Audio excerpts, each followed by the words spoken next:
우리들의 머리로 참 이해할 수 없는 일들을 만날 때마다 도대체 이 일을 통한 하나님의 뜻이 어디에 있는가 우리가 하나님께 묻게 될 때가 많이 있습니다.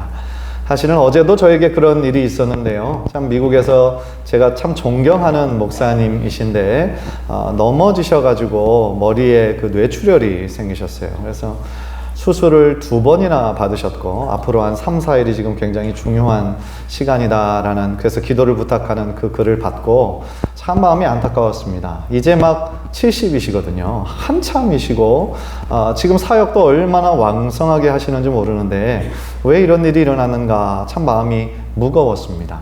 사실은 멀리 있는 분 생각할 필요도 없이 지금 우리 교회 안에서도 암 환자들, 그리고 암 수술 받으시고 이제 회복 중이신 분들, 또 최근에 암 선고를 받으신 분들 여러 계신데요.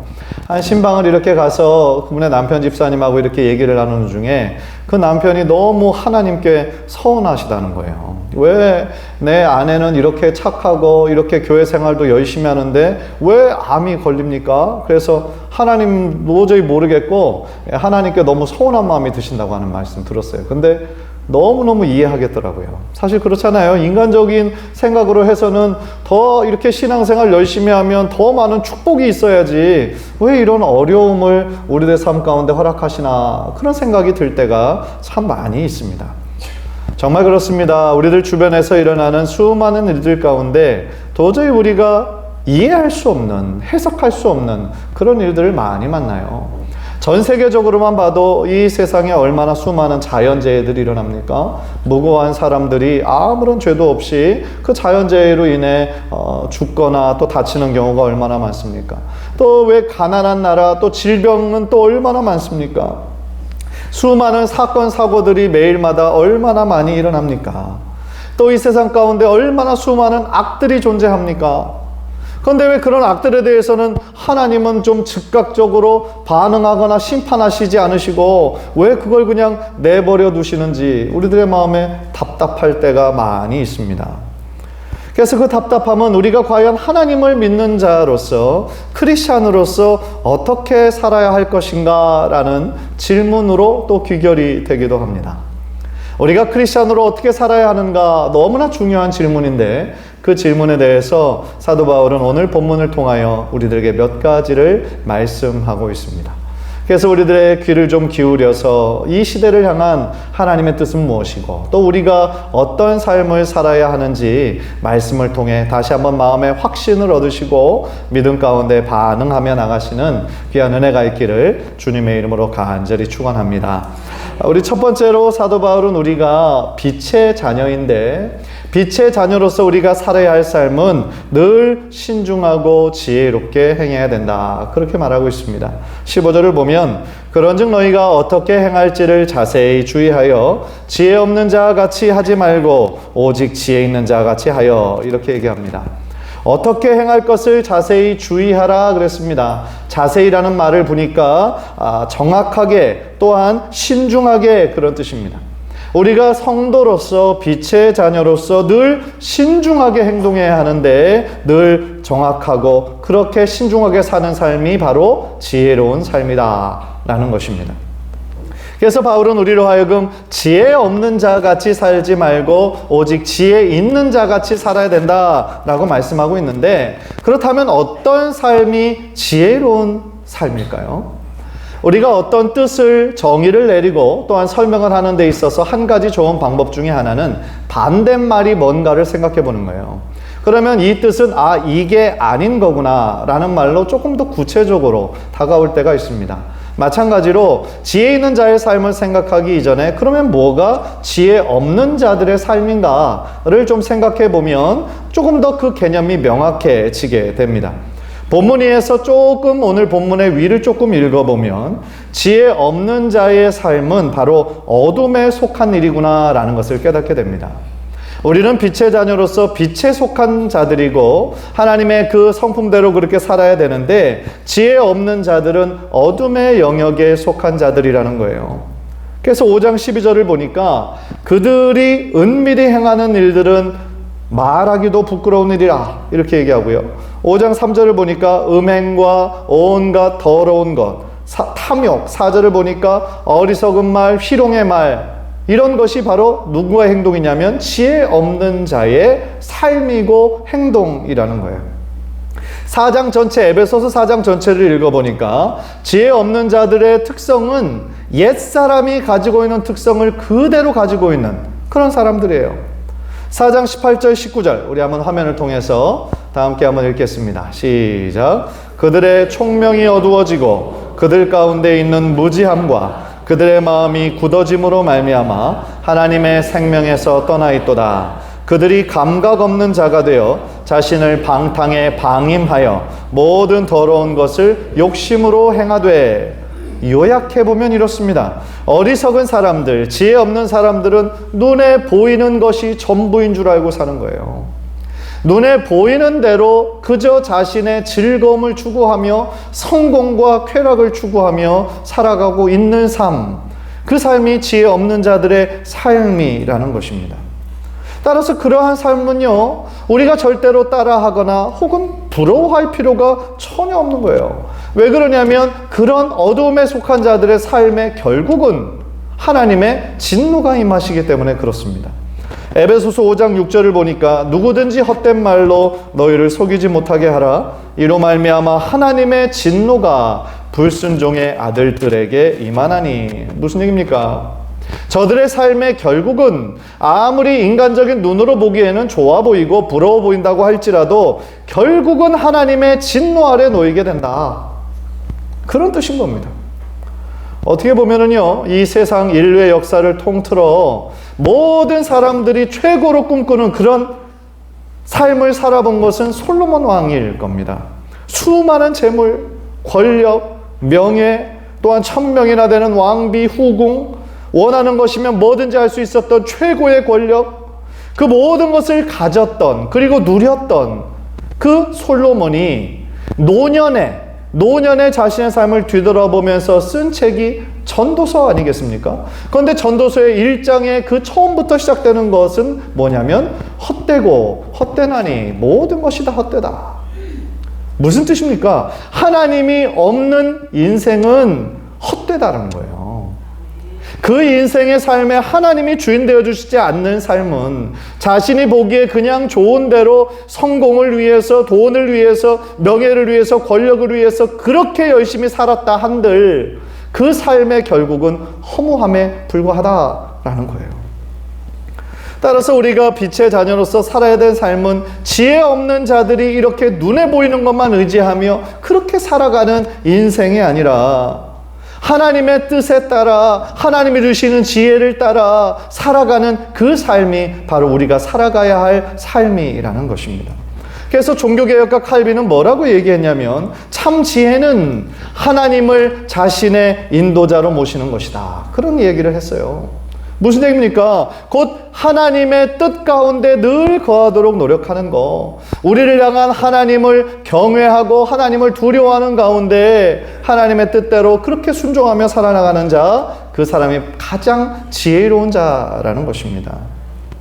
반대로 주님의 뜻이 전혀 무엇인지도 모르고, 아니 그런 뜻에 아예 관심도 없고 세상의 유행을 따라서, 세상의 가치관을 따라서 그저 육체의 안녕과 쾌락만을 위해서 사는 자, 어리석은 자다라는 거예요.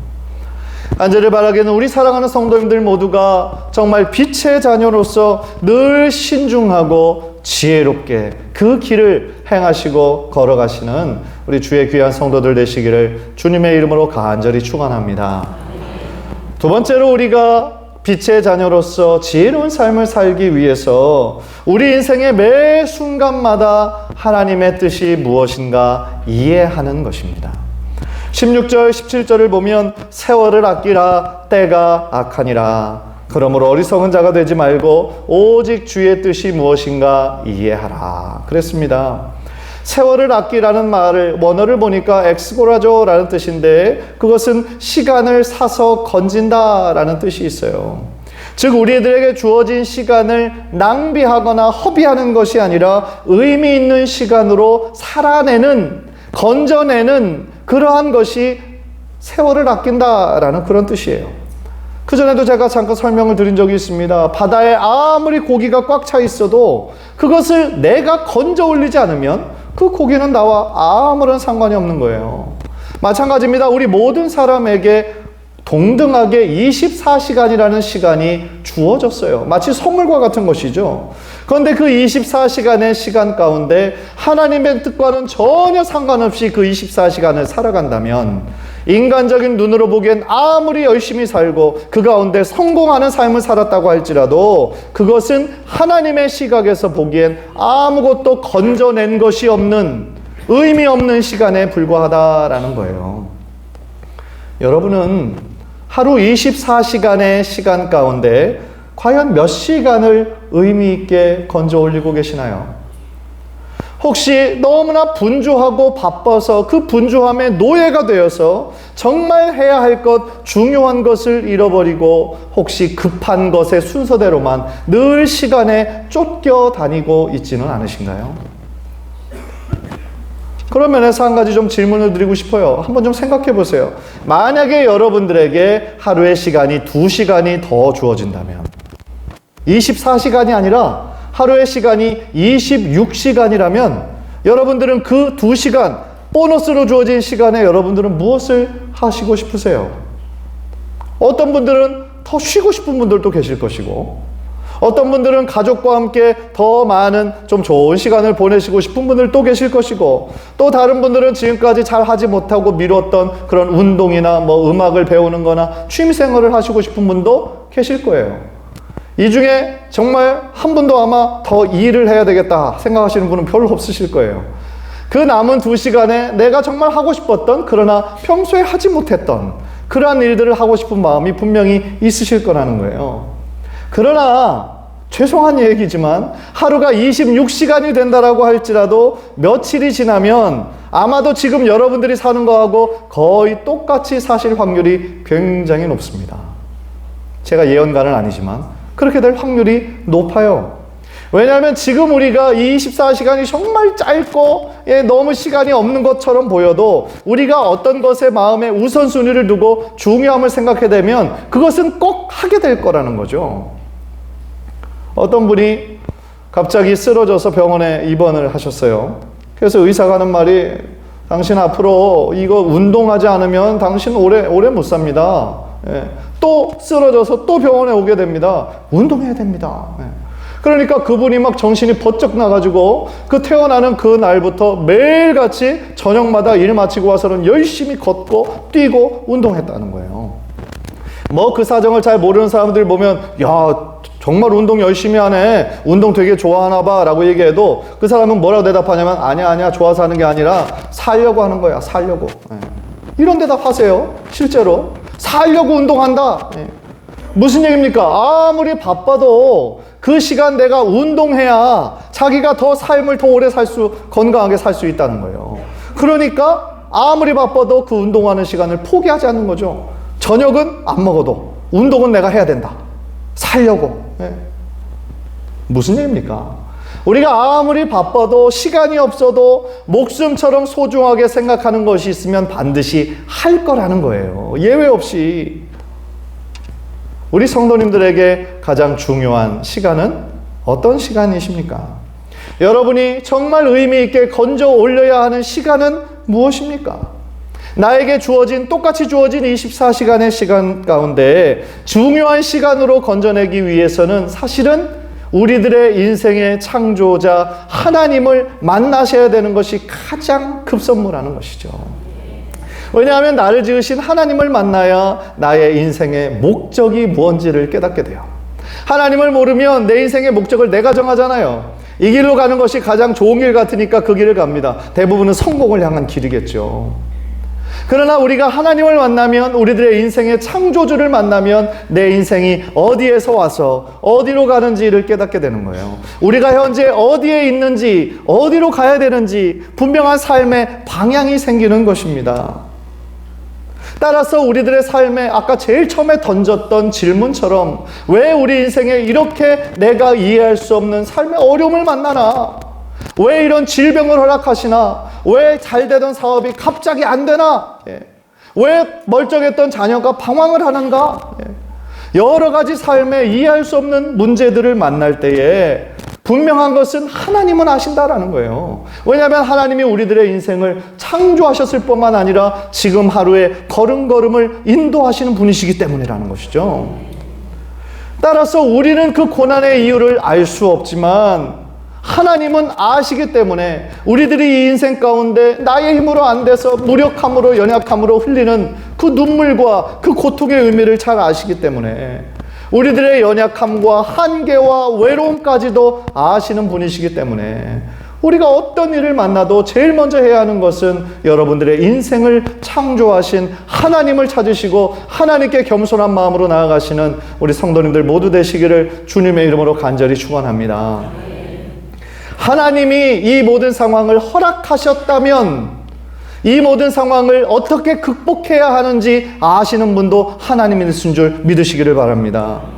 따라서 하나님의 선하신 뜻 가운데 우리가 있는 것이라고 한다면 내 인생 전체를 주님께 의탁하는 거예요. 그 전에 옛날에 유행했던 내 인생은 나의 것이라는 그런 유행가의 가사가 있었는데 사실은 내 인생은 나의 것이 아니라 나를 창조하신 하나님의 것이거든요.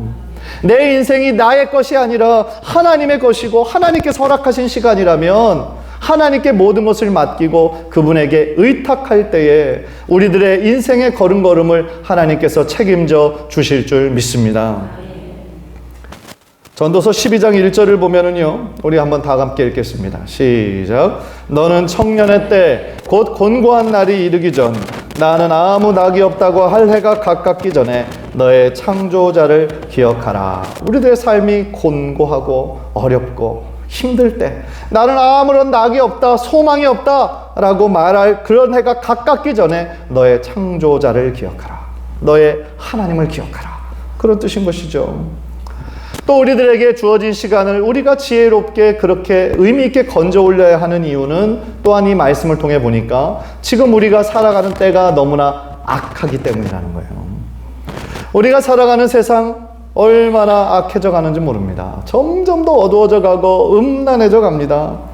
우리 성도들도 죄 짓지 않고 살아가기가 너무너무 힘들 정도예요. 그러나 안 좋은 소식은 우리들의 자녀들 세대에는 더 어두워질 거라는 거예요. 지금보다 더 많은 죄악들이 생겨날 거라는 겁니다.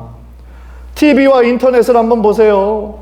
전혀 관계없는 뉴스만 봐도 옆에 음란물이 가득합니다. 향락이 넘쳐납니다. 세상의 유행과 풍조는 성도들, 믿지 않는 사람들 가리지 않고 자꾸 쾌락 속으로 끌어당깁니다.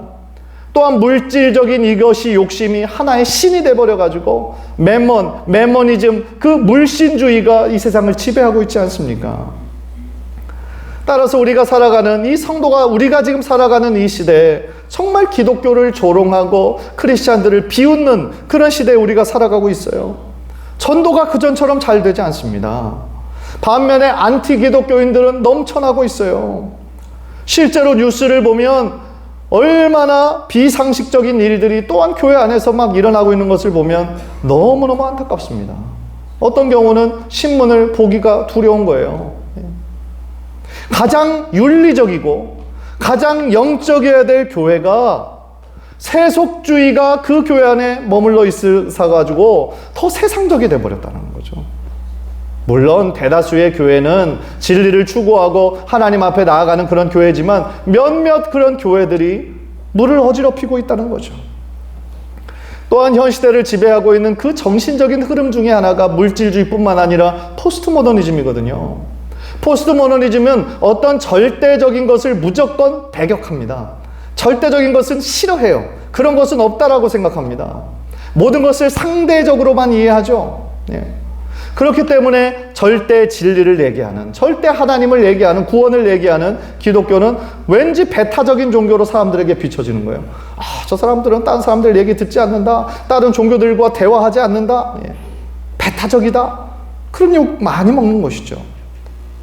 따라서 이 시대가 점점 더 악해져 가기 때문에, 그렇기 때문에 우리는 우리들에게 주어진 이 시간들, 이 세월들을 더욱더 아껴야 된다는 거예요.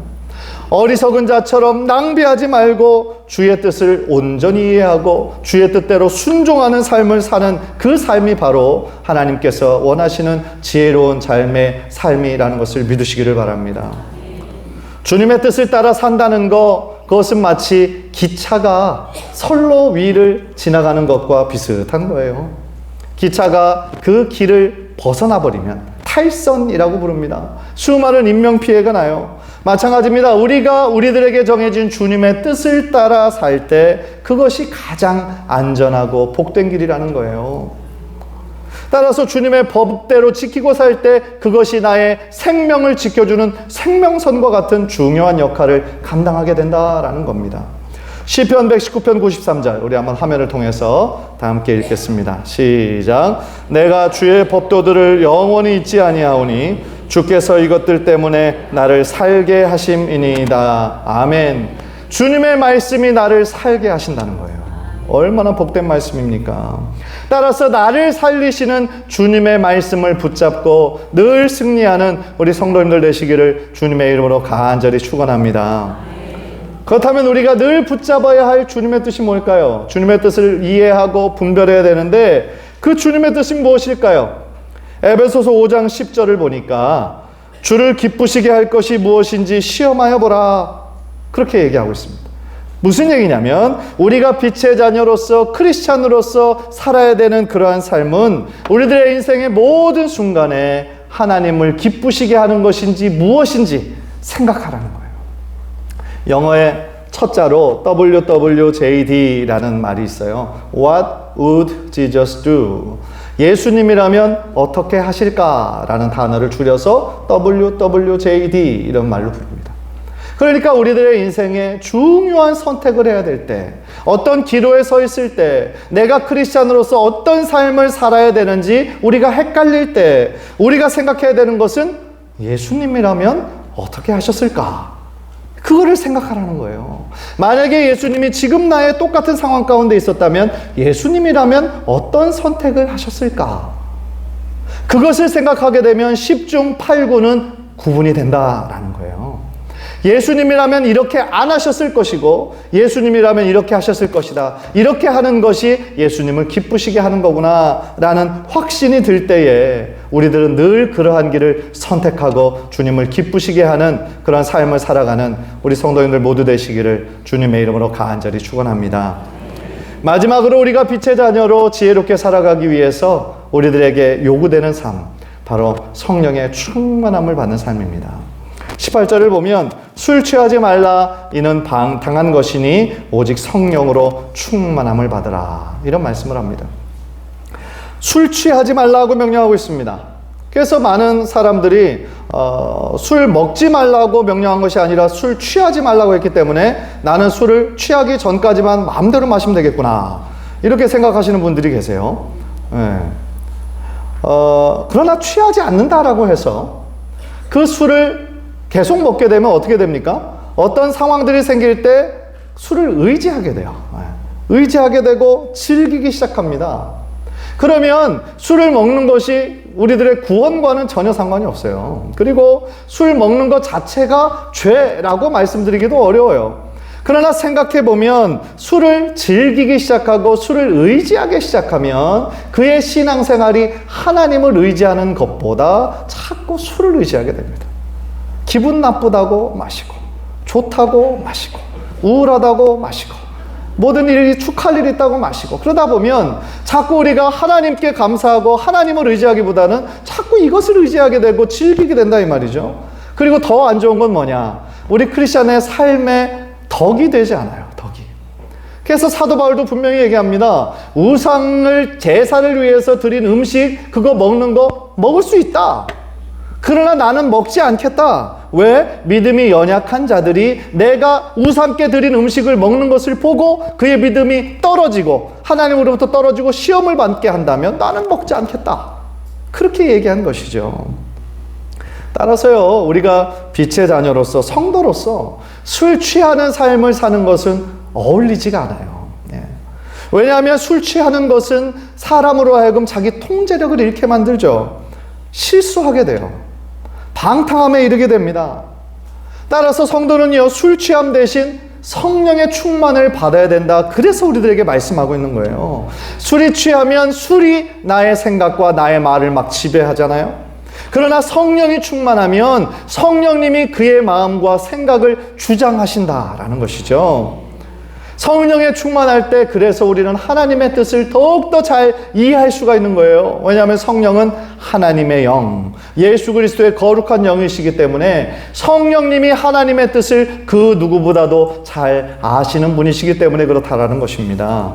고린도전서 2장 11절 우리 한번 화면을 통해서 다 함께 읽겠습니다. 시작. 사람의 일을 사람의 속에 있는 영 외에 누가 알리요? 이와 같이 하나님의 일도 하나님의 영 외에는 아무도 알지 못하느니라 말씀하십니다.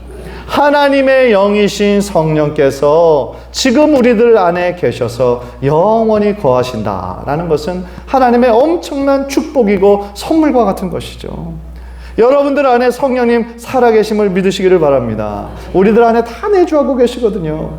그래서 이 보혜사, 제2의 보혜사 성령님을 보내주실 때 파라클레이토스다라는 말을 했는데, 파라클레이토스라는 그 말이 우리 곁에서 늘 함께 하시는 이라는 뜻이에요. 위로하시고 상담하시는 이, 그분이 바로 저와 여러분 안에 내주하시는 성령님이시라는 거예요.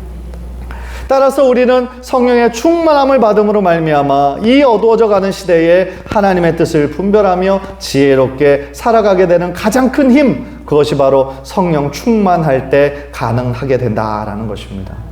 그래서 이 말씀을 꼭 지켜야 되겠는데, 그러면 성령 충만하라 이 단어를 우리가 조금 주의 깊게 살펴볼 필요가 있어요. 이 동사는요 보니까 복수 명령형으로 주어졌습니다. 복수 명령으로 쓰여졌다라는 것은 뭐냐면 그냥 몇몇 신앙이 좋고 열정 있는 사람들만 성령 충만해라 이게 아니고 우리 크리스찬 모두에게 주어진 명령이라는 거예요. 무슨 뜻입니까? 이것은 성령 충만은 우리들의 선택이 아니라 옵션이 아니라 의무라는 겁니다. 우리들의 크리스찬의 삶에 매일같이 추구해야 될 삶이 바로 성령 충만한 삶이라는 거예요. 두 번째로 보니까 이 동사는 수동태로 되어 있습니다. 수동태라는 것은 능동, 내가 충만을 받으려고 해서 받아지는 게 아니라는 것이죠. 성령의 충만을 받으라는 명령은 성령으로 하여금 너의 심령을 채우시게 하라는 뜻이에요. 성령님이 그분의 의지로, 그분의 능력으로 우리의 삶을 채우신다라는 그런 뜻인 것이죠. 따라서 우리가 성령의 충만함을 받는 중요한 조건은 뭐겠어요? 그분께 우리들의 삶을 맡기고 성령 충만함을 받기를 원하는 사모함으로 하나님께 구하고 찾고 두드릴 때에 하나님께서 여러분들의 심령에 성령의 충만함의 선물을 허락하실 줄 믿습니다. 마지막으로 이 동사는 현재형으로 되어 있어요. 무슨 뜻이냐면 현재형은 계속적인 행동을 추구하고 있어요. 내가 과거에 두세 번 성령 충만했었다, 기도원 갔다 왔을 때 그때 참 뜨거웠었다, 몇 번으로 끝나는 것이 아니라 지속적인 성령 충만함을 받아야 함을 우리들에게 말씀하고 계시다라는 거예요. 우리들의 신앙생활 가운데 나의 힘으로 하려면, 나의 능력으로 하려면 언젠가는 넘어지게 돼 있고 언젠가는 시험받게 돼 있어요. 따라서 나의 안의 능력, 내 안의 지혜를, 경험을 의지하는 것이 아니라 내 안에 계신 성령님 의지하여 지속적으로 성령 충만함을 구할 때 성령님께서 여러분의 삶의 주인 되어 주셔서 여러분의 삶을 가장 하나님 기뻐하시는 하나님의 뜻 가운데 이끄실 줄 믿습니다. 오늘 이 말씀을 통하여서 우리가 크리스찬으로서 어떻게 살아야 하는지에 대해서 말씀을 나누었어요. 우리들의 인생에서 주어지는 수많은 순간들을 우리가 지날 때마다 겸손히 주님의 뜻을 구하며 그 선택의 상황에서 우리가 어떻게 하는 것이 하나님을 기쁘시게 하는 것이고 예수님이라면 어떻게 하셨을까 늘 생각하셔서 여러분 한 사람 한 사람을 향한 하나님의 뜻을 잘 발견하고 하나님의 뜻 가운데 늘 성령 충만함으로 주님의 기뻐하시는 그 길을 걸어가는 저와 여러분의 복된 삶이 되시기를 주님의 이름으로 간절히 축원합니다.